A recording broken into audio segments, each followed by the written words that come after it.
And some 300 people gathering in Times Square earlier protesting planned congressional hearings on homegrown Muslim terrorism.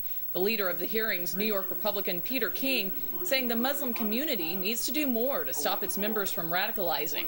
Critics of the hearings set for Thursday calling it hate-mongering. The Obama administration saying Muslim Americans are not part of the terrorism problem here in the U.S., but part of the solution. The fact is, the main threat is coming from within the Muslim community.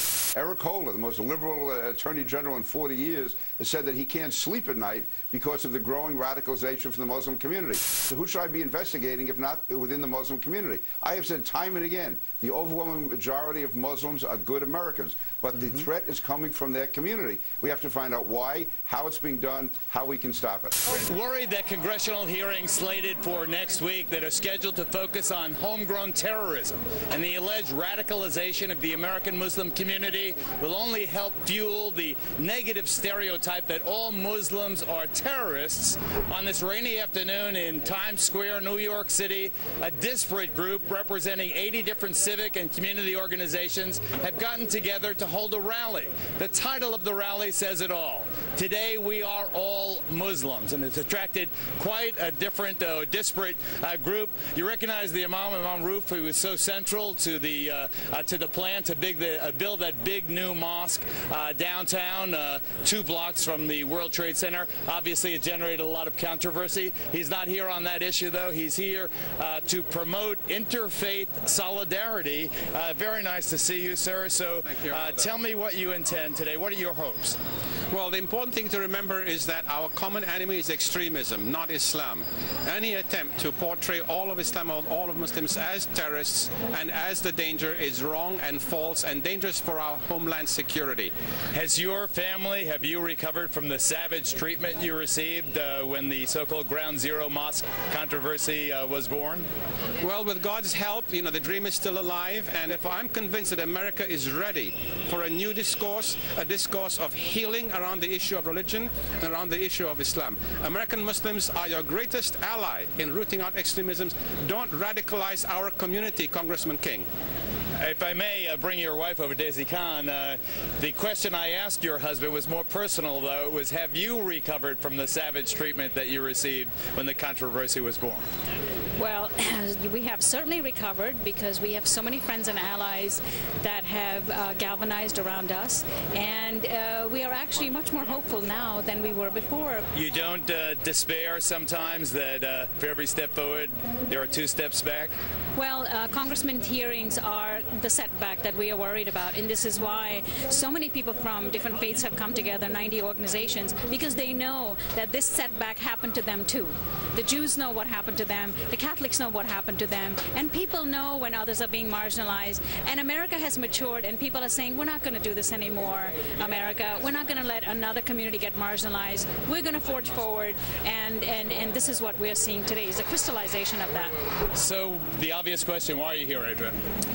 I'm here to basically get to know some good people and to show that I'm not afraid to reach out across the distance that divides us often and to speak out against that fear and ignorance in general. So do you think that it takes courage to be here? I think there's a lot of fear going around, and I think it's promoted by a lot of different political groups in order to divide us. And I think it's important that we realize that fundamentally we're all good people. Deep down inside, human beings are good, and I believe that. Do you think there really is stereotyping based on a person's religion or ethnic origin? Absolutely. I mean, people need to define themselves in ways, and those definitions often separate us. And I think it's important that we all come together under one cause, and that is the God that is within all of us, or the God that we may all have different names for, but it's the same God that we all look up to. So the slogan of the rally today, I am a Muslim too, do you buy that? For today, I'm okay with that, yeah. I mean, I personally am agnostic. I don't know what to believe, but I'm open to the wisdom of all religions. And as an agnostic and you don't know what to believe, what do you believe of life post-Entourage? That's a much deeper question. I don't know. You don't know what your plans are? People will miss you? Do you think you're so identified now with that role that people will be looking around your shoulder for the Entourage? They will be, but that's okay. I don't mind. That's a good legacy to have. Familiar face, the entrepreneur, the legend in the not only the music business but beyond. Russell Simmons, a man who really has, in many ways, been in the forefront of interfaith and interracial dialogue. Nice of you, I'm sure, to be here. But tell me why, Russell, you are here. It's my pleasure to be here. Tens of millions of people are taking part in this rally now. Kim Kardashian just tweeted it out. Congressman Rangel just tweeted it out. Nancy Pelosi just tweeted it out. Puffy just tweeted it out. Adrian Greenhalgh you spoke to, but many artists, Heather Graham, Susan Sarandon, they're all through Facebook and through their Twitter programs. They are tweeting out tolerance and compassion over hate and anger. And I think that a lot of Americans, middle Americans, they don't know enough about Islam to judge it. But I think that when someone like Peter King has hearings like he's having coming up, it promotes a cycle of negativity. And so what we're trying to do is offset that cycle. We're trying to turn it back to more of a positive cycle. And I think that we already have done that. Again, tens of millions of people are participating right now. In fact, we're bigger than Charlie Sheen on Twitter. Of all the interfaith leaders here, I have perhaps the most personal connection to Rabbi Rubenstein, because he is the leading rabbi at Central Synagogue. And more importantly, in 2003, he presided over my wedding with Erica Levy Rivera, my beautiful wife. And Rabbi, very nice to see you. Great to see you. And speaking for Central Synagogue and for yourself, tell us why you're here. Well, I was here originally because of the hearings, and I wanted to be here with them. But Glenn Beck actually was responsible for making sure that I'm here and that I speak. When he castigated Reform rabbis in his statement, saying that we're not people of faith but people of politics, and therefore equated us to radicalized Muslims. So I figured, in the Niemöller statement, that if I don't speak out now, it's going to be too late when they come for me. Too late when they come for me. Well, today's demonstrations ask for tolerance. Apparently, some tried to prevent my next guest from testifying at those Homeland Security hearings. He is Walid Pherez. He's a Middle East expert who had to fight for his right to testify. He's on the left. On the right, of course, Professor Dershowitz stays with us. So, Walid, they tried to keep you from testifying. Why? I think there is a vision that if you testify on anything that has to do with jihadism, you're going to end up with community politics. Bottom line is that in this hearing to come, you have two sides. One side, which is saying any hearing about the community is going to basically frame the community, and there is legitimacy to that argument. Then the other side, you have congressional leaders who are under the pressure by the public to try to find out what is radicalizing.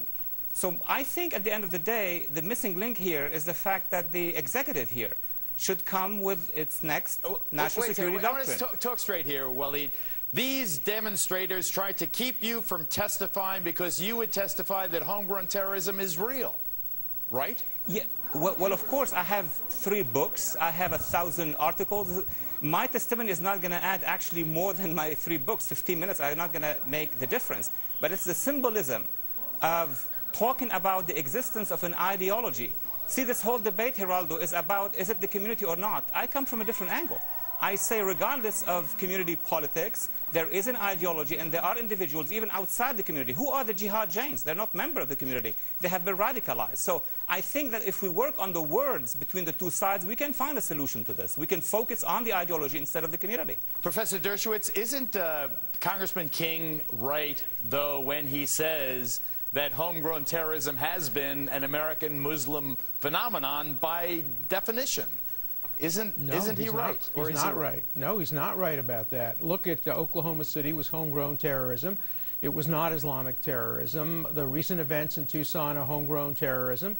They were not Islamic inspired. I think there ought to be hearings on homegrown terrorism, but they ought to look to all the sources of homegrown terrorism. They ought not to exclude any particular religion. Look, when I was a young lawyer, there was homegrown terrorism from the Jewish Defense League. You remember that, Geraldo, in New York in those days. I remember very well. Right. I ended up defending some of them. My question to those people at the rally, and I admire those who went to the rally, is how many of you would come to a rally to protest anti-Semitism?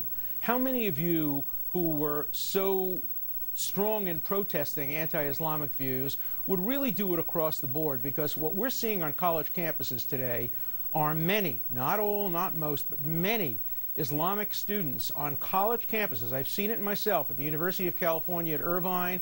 I've seen it at other colleges, railing against Jewish students, against students who support Israel, threatening Jewish students. So there are problems on all sides of this. And the interesting thing is that many Jews, the Anti-Defamation League and others, are supporting Muslims when it comes to hearings that focus on Islam. I'd like to see more Muslims support Jews when it comes to combating anti-Semitism. Professor Dershowitz, the latest book, The Trials of Zion. We'll watch for Waleed Pharis's testimony at Congress at Peter King's hearings next week. Thank you, gentlemen. Coming up, it was another